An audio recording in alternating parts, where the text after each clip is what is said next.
मग आता येशू ख्रिस्ताने अंजिराच्या झाडाबद्दल काय गोष्टी सांगितल्या आपण ते वाचूया. अंजिराच्या झाडाचा दाखला घ्या.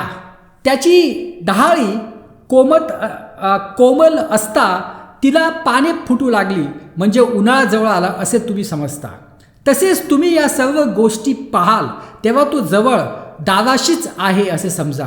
मी तुम्हाला खचित सांगतो हे सर्व पूर्ण होऊसपर्यंत ही पिढी नाहीशी होणार नाही. आता इथं येशू ख्रिस्ताने अंजिराच्या झाडाचा दाखला दिलेला आहे. आता अंजिराच्या झाडाचा दाखला काय दिलेला आहे? कारण पवित्र शास्त्रामध्ये अंजिराचं झाड हे इस्रायल राष्ट्र दर्शविते. आता जेव्हा झाडाची पूर्ण बांधणी होते, जेव्हा त्याला नवीन नवीन पानं येऊ लागतात, छोटे छोटे पानं येऊ लागतात, तर आपल्याला माहिती आहे, आपण लगेच समजतं हा आता उन्हाळा आलेला आहे.